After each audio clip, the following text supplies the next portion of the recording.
नमस्कार साथियों, मेरा नाम है सचिन। आप सभी का स्वागत है सीमेंट एजुकेशन बीवी में। मैं लेकर के आया हूँ एसएपी हाना का पार्ट 2, जिसमें हम देखेंगे सर्विस पीआर कैसे क्रिएट करना है। ठीक है, तो आगे चलते हैं।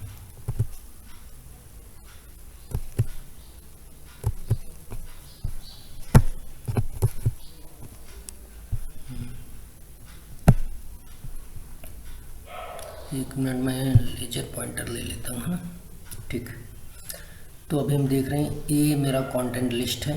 इतनी सारी चीज़ों पे मैं वीडियो या तो कुछ बना चुका हूँ या तो आगे बनाऊँगा, है ना। तो अभी मैं लेकर के आया हूँ अपने है पार्ट 2। ठीक है, इस कंटेंट लिस्ट से आप इजीली फॉलो कर सकते हैं जो भी आपका रिक्वायरमेंट रहे, है ना, एसएपी से रिलेटेड।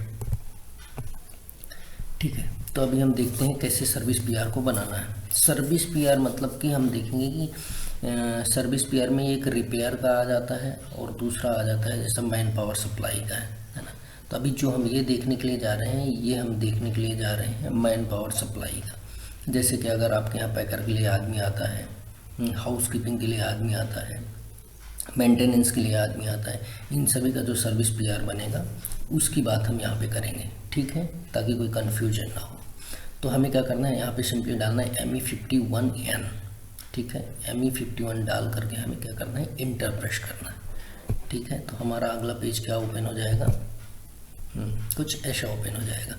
इसमें ओपन होते ही क्या करना है, यहाँ पे ये जो ड्रॉप डाउन बटन दिया हुआ है, जहाँ पे पहले से ही कुछ लिखा रह गया हमारा पीआर या तो गुड्स पीआर ऐसा कुछ लिखा रहेगा, तो ये ड्रॉप डाउन बटन को नीचे करना है।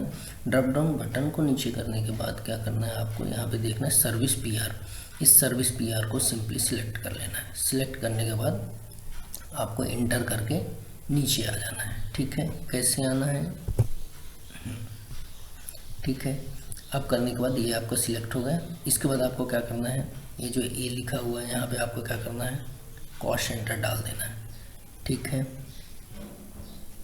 चूँकि ये क्या है, सर्विस पीआर है, इसलिए इसमें आइटम कोड नहीं रहेगा ना, यानी मटेरियल कोड नहीं रहेगा, तो ये ब्लैंक रहेगा। ठीक, तो यहाँ पे मैंने ए पे डाल दिया है कॉस्ट सेंटर। ठीक है, ये हो गया। दूसरा आइटम कैटेगरी में मैंने क्या डाल दिया है, सर्विस। चूँकि ये सर्विस है इसलिए मैंने यहाँ पे सर्विस सिलेक्ट कर दिया है। ठीक है, नेक्स्ट। सर्विस सिलेक्ट होने के बाद मैंने जैसे यहाँ पे हाउस कीपिंग मैन पावर का बनाया है ना, तो यहाँ पे मैंने सिंपली टाइप कर देना है, अपने कीबोर्ड से लिख देना है यहाँ पे शॉर्ट टेक्स्ट में जो भी है आपका हाउस कीपिंग मैन पावर का है या पैकर मैन पावर सप्लाई है। मंथ भी आप लिख सकते हैं, इस पर जितना टेक्स्ट आ सकता है आप एज मैक्सिमम आप यहाँ पे लिख सकते हैं, ताकि वो आपका शॉर्ट टेक्स्ट में डिस्प्ले होता रहेगा, है ना। तो इससे आपको जब भी आप कभी ओपन करेंगे या ME5 में आप चेक करेंगे तो आपको ईजिली यहाँ पे शॉर्ट से आप समझ पाएंगे। नहीं तो क्या होगा, अगर आप हर बार वही डालेंगे, है ना, मंथ या ईयर नहीं डालेंगे तो कन्फ्यूजन क्रिएट होगा, हर बार आपको अंदर ओपन करना पड़ेगा। ठीक है, इसको यहाँ से इसे बड़ा कर लें, ये दिख जाएगा अंदर कितना लिखा हुआ है। ठीक है, ये लिखने के बाद आप यहाँ पे क्वांटिटी यहाँ पे लमसम में डाल दीजिए, है ना। ये मैंने डिलीवरी डेट डाल दी है 2/9/2022, है ना, और उसके बाद मैंने इंटर कर दिया। ठीक है, इंटर करने के बाद ये पूरी लिस्ट ऑटोमेटिक फिल हो जाएगी। यहाँ पे 10 आ जाएगा, यहाँ पे एक रेड बटन आ जाएगी, है ना। ये और ये पार्ट मेरा क्या है कि ये बाय डिफ़ॉल्ट में, आप यहाँ पे डिफ़ॉल्ट वैल्यू है ना, आप डिफ़ॉल्ट वैल्यू में इन सभी में से सिलेक्ट कर सकते हैं। जैसे डिफ़ॉल्ट में प्लांट आपका डिफ़ॉल्ट ही रहेगा, स्टोरेज लोकेशन आपका डिफ़ॉल्ट ही रहेगा, है ना। तो ये आप डिफ़ॉल्ट में डाल देंगे, जैसे आप एंटर मारेंगे ऑटोमेटिक सभी में फिल हो जाएगा। ठीक है, इसके बाद आपको क्या करना है, इतना हो गया। इसके बाद परचेज ग्रुप आपका जो भी जैसा कि आपका परचेज डिपार्टमेंट में मान लो कोई संतोष है या कोई शिवम है, उनका क्या होगा, एक यूनिक आईडी रहेगा, है ना, नंबर रहेगा। वो नंबर कंपनी टू कंपनी अलग अलग हो सकता है। अगर मैं देखूँ तो यहाँ 149, 132, 275 ऐसे सीरीज में रहता है, किसी का दूसरे सीरीज में भी हो सकता है ना। तो वो परचेज ग्रुप आपको पता होना चाहिए कि ये जो मैन पावर सप्लाई का है, ये आपके यहाँ परचेज डिपार्टमेंट में कौन आदमी है जो कि बनाता है, ताकि ये जैसे ही आपके यहाँ से रिलीज हो तो उस बंदे के पास पहुँच जाएगा ऑटोमेटिकली, है ना। परचेज ग्रुप डाल दिया। यहाँ रिक्वेस्टर में अगर आप ही हमेशा पीआर बनाते हैं तो आप अपने यहाँ पे बाय डिफ़ॉल्ट में अपना नाम यहाँ पे डाल देंगे, तो इस पर रिक्वेस्टर में ऑटोमेटिक आपका नाम आ जाएगा, आगे दिख जाएगा। मैंने यहाँ पे इसको बंद करके रखा है ना। ठीक। इतनी चीज़ें होंगी, यहाँ पे डाल दिया। ठीक है, आगे चलते हैं, कुछ छूटेगा तो मैं रिपीट करूँगा। ठीक है, ये जैसे यहाँ पे डाल दिया है ना, ये ऑटोमेटिक ट्रैकिंग में ये इसको भी आप डाल दीजिए बाय डिफ़ॉल्ट वैल्यू में, क्योंकि आपका डिपार्टमेंट मैकेनिकल पैकिंग प्लांट है तो पैकिंग प्लांट डाल दीजिए, सीमेंट मिल है जो भी है आप यहाँ पे ऑटोमेटिक डाल देंगे तो ये आ जाएगा, है ना। बाकी ये स्वयं से ले लेगा, है ना। ठीक है, अभी हेडर आपने यहाँ पे डाल दिया, हाउसकीपिंग का है। हेडर पार्ट में चलेंगे। मैंने इसका हेडर पार्ट मिस कर दिया था, इसलिए मैंने दूसरे का हेडर पार्ट लगाया है आपकी जानकारी के लिए, है ना। ये ऐसे जब आप हेडर पार्ट में ड्रॉप डाउन करेंगे, ये बटन को आप जब ड्रॉप डाउन करेंगे तो आपका ये ऐसा ओपन हो जाएगा, हेडर पार्ट ओपन हो जाएगा। यहाँ पे आपको क्या करना है, जैसे कि ये हाउसकीपिंग मैन पावर है तो आप उसमें डिटेल करके लिख दीजिए हाउसकीपिंग और मैन पावर कितना रहना चाहिए, 8 आदमी रहना चाहिए, 8 घंटे की उनकी ड्यूटी होनी चाहिए, मंथ में 24 दिन होना चाहिए, 26 दिन होना चाहिए, 4 वीकली आप देना है ना। ऐसा करके आपका जो भी आपका रूल्स बोलें आपकी कंपनी का, उस हिसाब से आप यहाँ पे लिख दीजिए, है ना। कब से कब तक के लिए वो भी आप डिफ़ाइन कर दीजिए। जैसे सपोज आपको 1 साल के लिए चाहिए, अप्रैल से मार्च तक चाहिए, आप वो लिख दीजिए कि अप्रैल से मार्च तक के लिए चाहिए, है ना। वो सारा डिटेल, वो एज मैक्सिममाइज डिटेल आप यहाँ पर डाल दीजिए। जिससे और आपको लगता है कि हमें उनको पीपीज नहीं देना है, पीपीज उनके ही साथ में रेट में ही इंक्लूड करना है, वो भी आप यहाँ पे लिख दीजिए, है ना। आपका पीएफ वगैरह इंक्लूड उन्हीं के रेट पे रहेगा। ऐसा जो जो आपको लग रहा है ना, कंपनी का जो भी वैधानिक है उसके हिसाब से आप यहाँ पे पूरा डिटेल अपना डाल सकते हैं। बहुत सारा डिटेल डाल सकते हैं, कोई वर्ड्स का आई थिंक कोई रिस्ट्रिक्शंस नहीं है ना। ये हो गया। अभी क्या करना है, ये पोर्शन हो गया, ये आपने हेडर डाल दिया, आपने यहाँ पे डाल दिया। अब ये बटन को आपको नोटिस करते रहना है, ये बटन आपकी रेड है सर्विस में आपको। अब आप ये नीचे जितनी भी लाइन है ये सभी आपको फिल करने रहेंगे, कितने सारे फिल करने वो मैं आपको बता दें। ठीक है, फर्स्ट में आप आइए सर्विस में, क्योंकि ये सर्विस है तो आपको सर्विस में आना है। यहाँ पे सर्विस नंबर, हर एक का एक सर्विस नंबर रहेगा। वो सर्विस नंबर कैसा रहेगा, जैसे कि एक कंपनी में हाउसकीपिंग के नाम का एक सर्विस कोड बना दिया, जैसे आपका गुड्स का कोड होता है, मटेरियल कोड होता है, वैसा आपका सर्विस का भी होता है ना।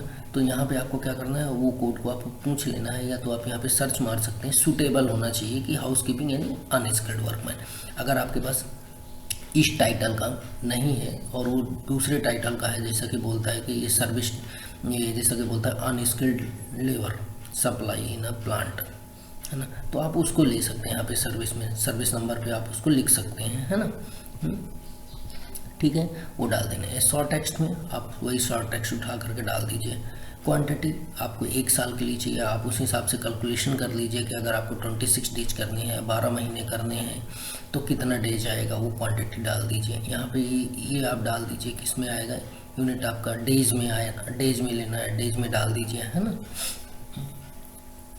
ठीक है, कि इतने डेज, जैसे कि आपको 400 दिन चाहिए, है ना, तो 400 यहाँ पे डाल दिए, डे यहाँ पे डाल दीजिए, है ना। यहाँ पे रेट डाल दीजिए, जैसा कि अगर किसी स्टेट वाइज भी स्किल्ड अनस्किल्ड का वेरी करता रहता है तो आप 499 या जो भी रेट है वो डालेंगे, इंटर मारेंगे तो ये सब कुछ ऑटोमेटिक यहाँ सब ले लेगा, आपको वैल्यू भी दिखा देगा कि कितने के बन जाएगा, है ना।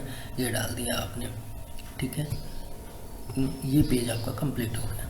आप यहाँ पे और भी ले सकते हैं, अगर आपको हाउसकीपिंग, या यहाँ पे अगर मैं कहता कि पैकर का है ना, पैकर का अगर मैं यहाँ पे ले रहा हूँ तो पैकर में बहुत सारे आ जाएंगे। पैकर में लोडर आ जाएगा, यानी उसमें स्किल्ड आ जाएगा, सेमी स्किल्ड आ जाएगा, अनस्किल्ड आ जाएगा, है ना। तो वो सारे लाइन आप यहाँ पे डाल सकते हैं। फिर उसमें आपका पीएफ का बनाना तो आप यहाँ पे पीएफ भी डाल दीजिए। फिर आपको उसमें डालना है, अगर आ रहा है पीएफ एसआईसी का हो गया है, आपका फूडिंग का है, तो आप यहाँ पे वो सब डाल सकते हैं इंक्लूड करके, है ना। वो सारी लिस्ट 4-5 लाइन तक 10, 20, 30, 40, 50 ऐसा करके वो सब, ताकि मतलब अगर आपको ये मैन पावर सप्लाई अंदर हो रहा है तो उससे रिलेटेड आपको एक ही पीओ में, जब इसका पीओ बनेगा एक ही पीओ में सब कुछ आ जाएगा और आपको सर्विस एंट्री करने में ईजी पड़ेगा, है ना।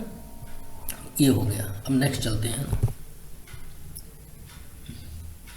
नेक्स्ट में मेरा थोड़ी छूट गया है, यहाँ पे क्या करना है, अकाउंट असाइनमेंट में आपको जाना है है ना। मैं किसी और वीडियो में आप मेरे देखेंगे गुड्स के वीडियो में, तो अकाउंट असाइनमेंट में आप जाएंगे तो वहाँ पे 3 चीज़ें पूछेगा, है ना। एक तो जीएल अकाउंट पूछता है ना, जीएल अकाउंट पूछेगा, और आपका फंड सेंटर पूछेगा, और आपका कमेंट्स टाइप पूछेगा, है ना। ये 3 चीज़ें आपको डालना है जब आप यहाँ पे अकाउंट असाइनमेंट में जाएंगे। मेरे से मिस हो गया है, आप मेरा गुड्स का वीडियो देखेंगे, वो ऑलरेडी डाला हुआ है, तो खाली ये पार्ट आप जाके देख लीजिएगा। गुड्स में भी और सर्विस में भी दोनों सेम ही रहेगा, बस इतना सा चेंज रहेगा कि ये गुड्स में आपका यहाँ पे कमेंट्स जो रहेगा, है ना, इस एरिया पे आएगा वो कमेंट्स, वो आपको नहीं डालना रहता है, और सर्विस में आपको कमेंट्स डालना रहता है। कमेंट्स मतलब एक टर्म्स एंड कंडीशंस हैं कंपनी का, अगर उस कंपनी में है वैसे टीएनसी जिन्होंने बनाया है कि ठीक है कि अगर कुछ हम ऐसा करते हैं तो उसके लिए क्या प्रावधान है, या कुछ सेफ्टी से रिलेटेड होगा उसमें कुछ, जैसे कि स्टार मार्क, है ना, वो एक कमेंट्स स्टार मार्क की तरह रहता है ना। तो वो आप देख लें, ये मेरे से इशू है ना, ठीक है। ये है नेक्स्ट ये ठीक है। उसके बाद तीसरे में, पहला आपका वो हो गया, दूसरा आपका पहला आपका सर्विस हो गया, दूसरा आपका अकाउंट असाइनमेंट में चले जाना। अकाउंट असाइनमेंट के बाद आपको कस्टमर डेटा में चले जाना है। आप यहाँ पे ऐसे क्लिक करेंगे तो लिस्ट आ जाएगी। अगर आप कहने तो इस यहाँ पे ये आपका एबल रहता है, तो इसको क्लिक करेंगे तो आपका ये आ जाएगा कस्टमर डेटा। ये सेम आपका जैसा गुड्स में रहता है वैसा सर्विस में भी रहेगा, ठीक है। अकाउंट असाइनमेंट में आपका जैसा गुड्स में रहता है वैसा सर्विस में रहता है। मैंने जो थोड़ी सी चेंज बताया है उतना ही करना है ना। इसमें क्या करना है, रिक्वायरमेंट डेट, यहाँ पे आपको रिक्वायरमेंट डेट आपको क्या करना है, आपकी डिलीवरी डेट से 1 दिन ही ज़्यादा होना चाहिए आपका रिक्वायरमेंट डेट। आपकी रिक्वायरमेंट डेट से 1 दिन ज़्यादा होगा कंजप्शन डेट, है ना। ये बढ़ते क्रम में रहेगा, कम होगा तो आपको एरर बताएगा, है ना। तो जैसे 2/9/22 लिखा था, यहाँ मैं लिख सकता हूँ कि 3/10/22, है ना। यहाँ पे मैं लिख सकता हूँ 4 कंजप्शन। आपका रिक्वायरमेंट, जैसे आपको डिलीवरी कब चाहिए, आपने डाल दिया 2/9 को चाहिए, ठीक है, मेरे को आ जाना चाहिए। आपका रिक्वायरमेंट क्या है, 3/9 से है ना। आप उसी हिसाब से इसको डालेंगे, 3/9 से आ गया, है ना, ताकि आपका आदमी जो है वो 3/9 से काम करना चालू कर दे। कब तक काम करना कब तक आप इसको कंज्यूम कर लेंगे, हो सकता है आप 6 महीने के लिए बनाए होंगे, 8 महीने के लिए बनाए होंगे, तो वो डेट आपको लमसम डाल देनी है। वो इसलिए डालनी है कि जब भी इसका पीओ बनेगा तो एक ड्यूरेशन के लिए बनेगा, है ना। आपका कंजप्शन डेट वो ले लेगा कि जैसे मैंने दिसंबर में डाल दिया तो वो पीओ में ये डेट लेगा। अगर आप इस डेट से ऊपर जाएंगे तो फिर पीओ में आपको सर्विस एंट्री नहीं करने देगा, है ना। इसलिए आप ये चीज़ों को ध्यान से डालें, है ना, कि आपका कंजप्शन डेट कब है। 1-2 महीने बढ़ा के ही डालें ताकि कॉन्ट्रैक्टर या जो भी है उसको प्रॉब्लम ना हो, क्योंकि आप काम करवा लेंगे फिर बाद में वो सर्विस सेंटर में, और फिर ये बड़ा लफड़ा हो जाता है ना, ऊपर तक बात एस्केलेट होगी, फिर वो रीओपन करेगा, चेंज करेगा। इन सब इश्यूज से बचने के लिए आप ऐसा कर सकते हैं, है ना। इन चीज़ों को ध्यान रखें, ठीक है। आप जब इसको डालेंगे और एंटर मारेंगे, है ना, और आपका ये अकाउंट असाइनमेंट भी हो गया है, आपने हेडर भी डाल दिया है, सब कुछ है, आप इंटर मारेंगे तो ये बटन आपकी क्या हो जाएगी, ग्रीन हो जाएगी या लैप्स हो जाएगी, ठीक है। आई थिंक लैप्स हो जाएगी, है ना, ठीक है।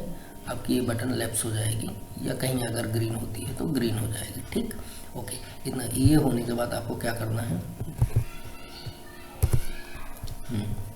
ठीक है। ये जैसे आपका लेफ्ट हो गई है तो ग्रीन हो गई, तो आपको समझिए कि ये सारा जो भी आपने फिल किया है वो सारे डेटा फिल कर दिए हैं, ठीक है।